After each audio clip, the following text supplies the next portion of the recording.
Coordinate point দেওয়া আছে -6, বিন্দু থেকে ওয়াই অক্ষের দূরত্ব, এবং কিউ এর একটা কোঅর্ডিনেট পয়েন্ট দেওয়া আছে m, -3 বিন্দু থেকে মূলবিন্দু দূরত্ব সমান। তার মানে এখানে এ বিন্দু থেকে ওয়াই অক্ষের দূরত্ব এবং এ বিন্দু থেকে মূল বিন্দু দূরত্ব দুটো সমান। তো আমি যদি তোমাদের একটু ফিগারটা অঙ্কন করে যদি দেখায় আসলে এখানে এটা কি মিন করতেছে, এখানে আসলে পি বিন্দুটা পড়বো অনেকটা এদিকে।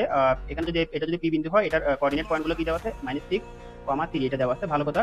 আর একটা দেওয়া আছে আমাদের কিউ, কিউটা অনেকটা দেখতে এদিকে পড়বে আমাদের, যেহেতু এখানে -y দেওয়া আছে, তাহলে এখানে কিউটা যদি আমি এখানে বসাই, এই বিন্দুটা যদি কিউ হয়, তাহলে এটা কোঅর্ডিনেট পয়েন্ট দেওয়া আছে m, -3, ঠিক আছে। এখন বলতে কি এই যে পি বিন্দু যেটা আছে, এই বিন্দুটা আমাদের এক অক্ষের দূরত্ব, তাহলে এক অক্ষের যেহেতু দূরত্ব বলতে, তাহলে আমাদের এখানে এই যে এক অক্ষের দূরত্ব কোনটা হবে, এই যে দেখো এক অক্ষের দূরত্ব থেকে এটা, তাই তো এই অংশটা থেকে আসলে এখানে এটা এই বিন্দুর এক অক্ষের দূরত্ব। তো এখন এই যে এই বিন্দুর এক অক্ষের দূরত্ব যদি এটা হয়, তাহলে এটার মান কত, এটার মান হচ্ছে আসলে এখানে x এর যে মানটা দেওয়া আছে সেটা, এখানে x এর মান কত দেওয়া আছে -6, তার মানে এটা হচ্ছে আসলে -6।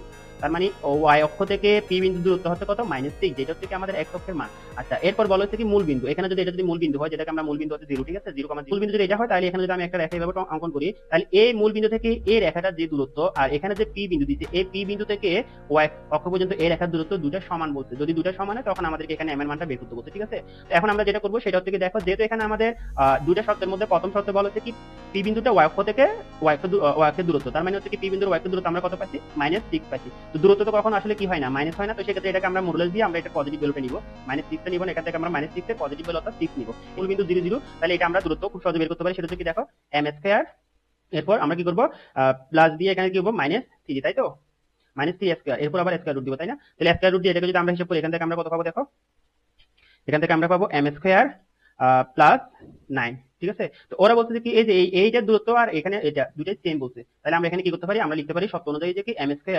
+9 = কত, 6। এখানে যদি স্কয়ার রুট আছে, এখানে স্কয়ার রুট অবশ্যই দিতে হবে, এখানে স্কয়ার রুট আমরা অবশ্যই দিব। তাহলে এখানে এখন আমরা যেহেতু এম এর মান বের করব, তাহলে এখানে স্কয়ার রুট উঠানোর জন্য আমরা বোথ সাইড কি করব, বোথ সাইডকে আমরা স্কয়ার দিব, তাহলে এটা 6 এর উপর স্কয়ার দিব, আর এটার উপর স্কয়ার দিব, ঠিক আছে। তাহলে আমাদের স্কয়ারের রুট এটা ক্যান্সেল আউট হয়ে এখানে থাকবে আমাদের m² +9, আর এদিকে থাকবে কত, 6 এর উপর স্কয়ার দিলে এটা হবে 36, ঠিক আছে। তাহলে এখানে যদি আমরা এটাকে হিসাব করি, আমরা পাবো কত, m² = কত, 36 - 9 = কত, 27। তার মানে আমরা m² এর মান পাচ্ছি কত, 27, ঠিক আছে। তো আমরা তো m² এর মান না, আমাদেরকে m এর মান বের করতে বলছে। তো m এর মান বের করার জন্য অবশ্যই আমরা বোথ সাইডকে কি করব, স্কয়ার রুট দিব। স্কয়ার রুট দিলে এটা কত হবে, এখানে স্কয়ার রুট দিলাম, এখানে স্কয়ার রুট দিলাম, তাহলে এখানে স্কয়ার রুটে স্কয়ার এবং রুট এটা ক্যান্সেল আউট হয়ে এখানে থাকবে, এখানে থাকবে শুধু m। 27 কে ভেঙে কিভাবে লিখবো, 3² × 3 এভাবে লিখতে পারি। এটার উপর যেটা স্কয়ার আছে, স্কয়ার রুট আছে, স্কয়ার রুটে দিব। তাহলে এখানে এই 3 থেকে স্কয়ার রুটে ক্যান্সেল আউট হয়ে এখান থেকে থাকবে অনলি 3, আর এখানে এখানে যে 3 আছে এটার উপর স্কয়ার রুটটা থেকে যাবে। তাহলে আলটিমেটলি আমরা m এর মান পাবো কত, 3, স্কয়ার রুট অফ 3, এটা কোথায় আছে দেখো, এখানে গতে আছে, তার মানে এটা হচ্ছে আমাদের কারেক্ট আনসার।